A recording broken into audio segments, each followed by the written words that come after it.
আপুনি স্বাস্থ্যৰ প্ৰতি সজাগ নে? যদি আপোনাৰ অসুখ হৈছে আৰু ঔষধ নোখোৱাকৈ কেনেকৈ চিকিৎসা কৰিব পাৰি সেই কথাও আচৰিত কথা নহয়নে? এই বিষয়ে আপোনাৰ বাৰু জানিবলৈ মন নাযায়নে? নলবাৰীৰ মাজমজিয়াত আজিৰ পৰা 2 বছৰ আগতে জন্ম লাভ কৰা নুগাবেষ্টৰ দ্বিতীয় বৰ্ষপূৰ্তি আৰু বিশ্ব পৰিৱেশ দিৱস কেতেকী ভৱন শান্তিপুৰৰ জিলা কৃষি বিষয়াৰ কাৰ্যালয়ৰ সমীপত থকা নুগাবেষ্ট প্ৰজাপতি হেল্থ কেয়াৰ চেণ্টাৰত দিনটোজোৰা বৰ্ণাঢ্য কাৰ্যসূচীৰে অনুষ্ঠিত কৰা হয়। নুগাবেষ্টৰ জনেৰেল মেনেজাৰ ধনজিত কুমাৰ নাথে গছপুলি ৰোপণেৰে আজিৰ কাৰ্যসূচী শুভাৰম্ভ কৰে। ইয়াৰ পিছতে লক্ষী কুমাৰ ডেকাই ঘোষাপাঠ কৰি এক ভক্তিমূলক পৰিৱেশত দ্বিতীয় কাৰ্যসূচী আৰম্ভ কৰে। নলবাৰীৰ সমাজ জীৱনৰ লগত জড়িত বিভিন্ন ব্যক্তিক্ৰমে কবি অৰ্জুন সেন ডেকা, মিতুল কুমাৰ নাথ, গুৱাহাটীৰ বিশ্বজিৎ নাথ, নলবাৰী শাখাৰ অনাৰ কিশোৰ কুমাৰ নাথক সম্বৰ্ধনা জনোৱা হয়। আৰু ইয়াৰ পিছতে জনেৰেল মেনেজাৰ ধনজিত কুমাৰ নাথে নুগাবেষ্টনো কি, ইয়াক কেনেকৈ জীৱন ধাৰণৰ এক নিত্য কৰ্মৰ অংগ হিচাপে ব্যৱহাৰ কৰি ল'ব লাগে সেই সম্বন্ধে অনুষ্ঠানত থকা সকলোৰে আগত ভাষণ ৰাখে। সভাৰ অন্তত মিনু দেৱীৰ বাঁহী বাদনেৰে আজিৰ সুন্দৰ কাৰ্যসূচী সফলভাৱে সামৰণি পৰে। নিউজ ডেস্ক ৰিপৰ্ট ইত্যাদি A-to-Z।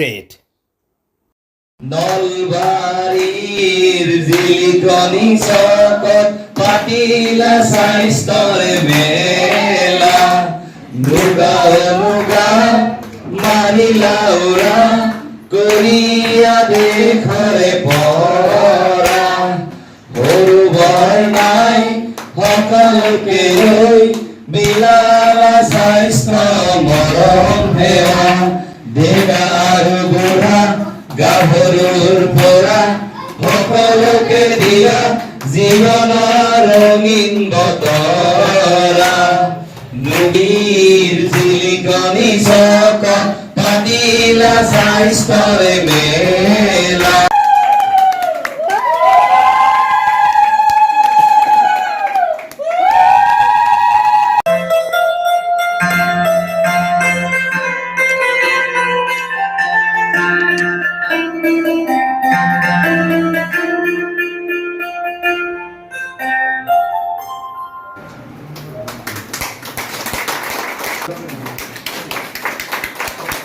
সাধাৰণ চৰকাৰ আন্দোলন আছে, আপুনি আহিব লাগে।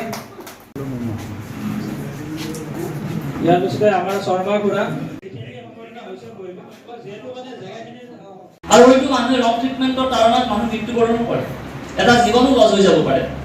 গতিকে মেইন কথাটো হৈছে কি, আজি চবতকৈ লাখটকীয়া কথাটো হৈছে কি, যে আজি যদি ইমান মেডিকেল, ইমান ডক্টৰ, ইমান ফাৰ্মাচী থকাৰ পিছতো আমি স্বাস্থ্যৱান হ'ব পৰা নাই, তেনেহ'লে আমাৰ স্বাস্থ্য ক'ত আছে? আৰু আমাৰ স্বাস্থ্যৰ কাৰণে ক'ৰবাত কিবা এটা আমাৰ মিচিং হৈ আছে নেকি? যে স্বাস্থ্য বা এটা সুস্থ জীৱন যাপনৰ কাৰণে মানুহক যিখিনি ইনগ্ৰিডিয়েণ্টছ লাগে, কিবা এটা ফেক্টৰ মিচিং হৈ আছে নেকি আমাৰ লাইফত? খাদ্যৰ অভাৱতো থকা নাই, আমিতো খাদ্যৰ অভাৱতো থকা নাই। কাৰ ঘৰত কণী, মাছ, মাংস নচলে? প্ৰটিন, নিউট্ৰিয়েণ্ট, ভিটামিন, মিনাৰেলছ পয়বৰ হৈ আছে।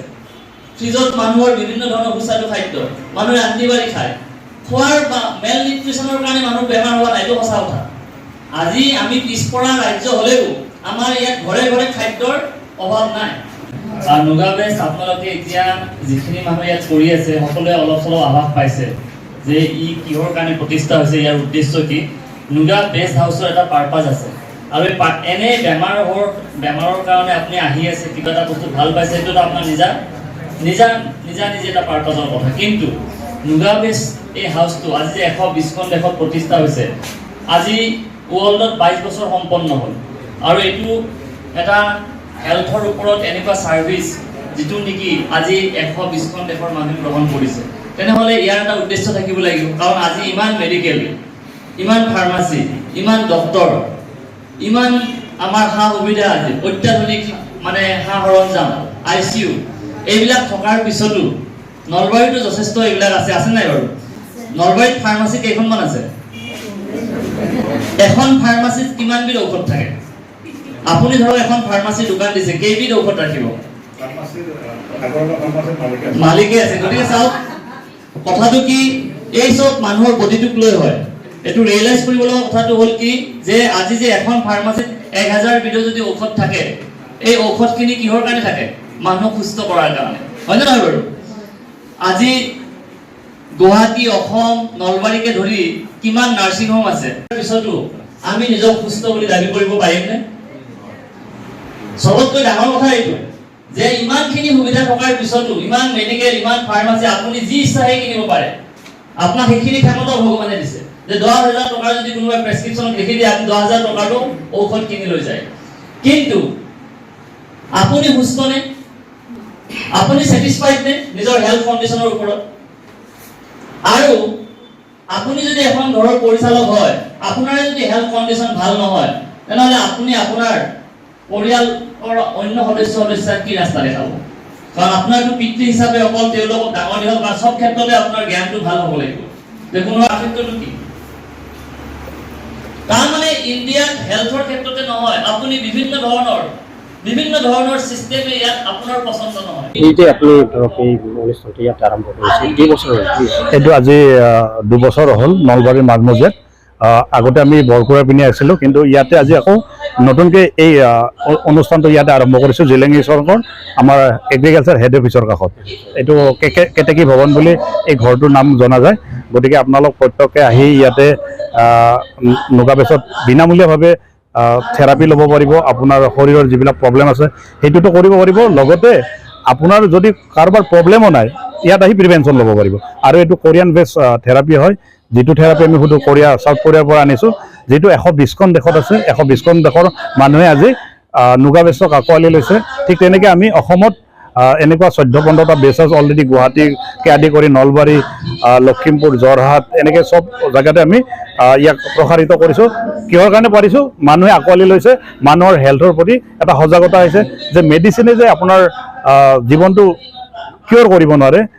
গতিকে থেৰাপিৰ প্ৰয়োজন। আৰু একচুৱেলি আমাৰ লাইফটো, আমাৰ জীৱনটো মেনেজমেণ্টৰ দ্বাৰাই চলে, মেডিচিনৰ দ্বাৰা নহয়। কিন্তু তথাপিও আমাৰ ভুল আছে বা আমি হেল্থৰ ক্ষেত্ৰত সজাগ নোহোৱাৰ কাৰণে আমি এই ছিষ্টেমক লৈ আগবাঢ়িব পৰা নাই।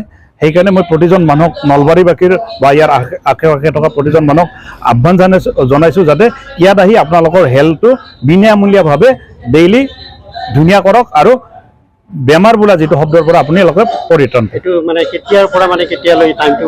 এইটো আমি ৰাতিপুৱা 7:30 বজাতে খোলোঁ, মানডে টু ছেটাৰডে, আৰু ইভিনিং 6টা বজাত বন্ধ কৰোঁ। আৰু কিন্তু আমাৰ ছানডে বন্ধ থাকে আৰু ছেটাৰডে 1টা বজাত বন্ধ হয়। মানে 2 বছৰীয়া বৰ্ষপূৰ্তি অনুষ্ঠান পাতিছে, সেই অনুষ্ঠানটো আচলতে কি? আপুনি গম পালোঁ স্বাস্থ্য সম্পৰ্কীয় অনুষ্ঠান, কেনেকুৱা ধৰণৰ কওকচোন বাৰু। হয়, এইটো একচুৱেলি আমাৰ নুগাবেছটো এটা গ্ল'বেল কোম্পানী হয়। এইটো সাউথ কোৰিয়াত উৎপত্তি হৈছে আৰু আজি 120খন দেশলৈকে এনেকৈ আমাৰ ইয়াত প্ৰতিষ্ঠা কৰা হৈছে, সম্প্ৰচাৰ হৈ আছে। আমাৰ অসমত আহিছিলে 2018 চনৰ 2 জুলাইত, আৰু নলবাৰীত প্ৰতিষ্ঠা হৈছিলে আজি আমাৰ 2 বছৰ হৈ গ'ল। বা আমাৰ 5 জুন তাৰিখে ইয়াত প্ৰতিষ্ঠা হৈছিলে আমাৰ বাঁকুৰাৰ পৰা ইয়াত আমাৰ ব্ৰাঞ্চটো মানে পুনৰ সংস্থাপন হ'ল।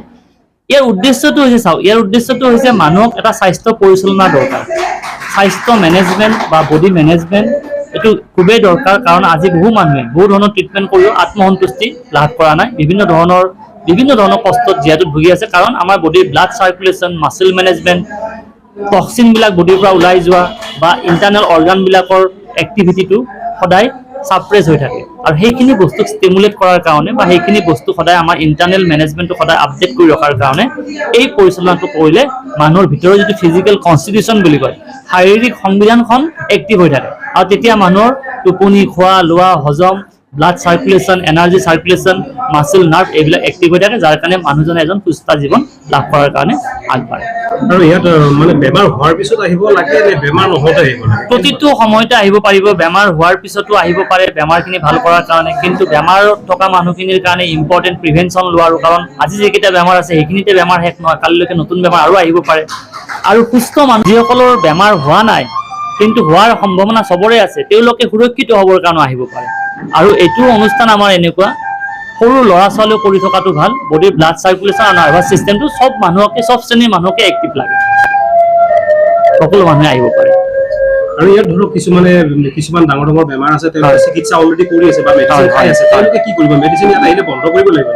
বন্ধ নকৰিলে চাওক বডিটোত মেডিচিনে কাম কৰাৰ কাৰণেও আপোনাৰ নাৰ্ভ কেইডাল খুলি থাকিব লাগিব বা ব্লাড চাৰ্কুলেশ্যনটো আপোনাৰ এক্টিভ থকাটো দৰকাৰ। এটা বন্ধ শৰীৰত খাদ্য ঔষধ একোৱেই ভালকৈ কাম কৰিব নোৱাৰে। গতিকে আপুনি ট্ৰিটমেণ্টে কৰক, ঔষধে খাওক বা খাদ্যই খাওক, আপোনাক এটা এক্টিভ বডি দৰকাৰ আৰু সেই এক্টিভ বডিটো ক্ৰিয়েট কৰে আমাৰ নুগা বেষ্ট হাউচে। গোটেই অসমত আপোনালোকৰ কিমানখন মান আছে এনেকুৱা? আমাৰ অলৰেডি এতিয়া 10খন ৰানিঙত আছে আৰু 2-3খন প্ৰতিষ্ঠা হ'বলৈ গৈ আছে। নলবাৰীত এইখন আৰু আমাৰ ইয়াৰ পৰা সম্প্ৰচাৰণ কৰাৰ কাৰণে পৰিকল্পনা আৰম্ভ হৈ আছে বিভিন্ন অঞ্চললৈ, নলবাৰীৰ ভিতৰুৱা অঞ্চললৈ। এইটো কোৰিয়ান বেষ্ট আপোনাৰ? এইটো কোৰিয়ান টেকন'লজি আৰু আজি স্বাস্থ্যৰ ক্ষেত্ৰত এনেকুৱা এটা প্ৰযুক্তিবিদ্যা আমাক দিছে কোৰিয়ান চাইণ্টিষ্টবিলাকে যে আমি নিজৰ স্বাস্থ্যক নিজে পৰিচালনা কৰিব পাৰোঁ। নিজৰ স্বাস্থ্যটোক যেনেকৈ আমি সদায় দিনটোত কষ্ট কৰাওঁ, পৰিশ্ৰম কৰাওঁ, যাতে আমি নিজে নিজৰ স্বাস্থ্যটোক ৰিলেক্সেশ্যনো কৰাব পাৰোঁ, নিজে নিজৰ স্বাস্থ্যটোক আমি সুন্দৰকৈ এটা ভাল স্বাস্থ্যৰ পৰিচালনা কৰাত সহায় কৰিব পাৰোঁ। তাৰ কাৰণে আমাক নিজকে এটা ইকুইপমেণ্টছ ইয়াত দিছে। গতিকে আমাৰ ইয়াত সাধাৰণ মানুহ আহে আৰু স্বাস্থ্য চৰ্চা, শৰীৰ চৰ্চাটো চাওক, আজিকালি এটা এনেকুৱা বিষয় হৈছে মানুহ টাইম কনজিউমিং, জিমত যাব নোৱাৰে, সাঁতুৰিব যাব নোৱাৰে। গতিকে ঘৰতে যাতে আপুনি এটা খুব কম জেগাৰ ভিতৰত ব্লাড চাৰ্কুলেশ্যন ভালকৈ ৰাখিব পাৰে, তাৰ কাৰণে এটা প্ৰযুক্তিবিদ্যা আৰু এইটো চব মানুহে ল'ব পাৰে। আমাৰ যেনেকৈ আমাৰ মুখ্যমন্ত্ৰী ছাৰ হওক, স্বাস্থ্য মন্ত্ৰী ছাৰ হওক, সকলোৱে আমাৰ এই প্ৰডাক্টবিলাক লৈছে।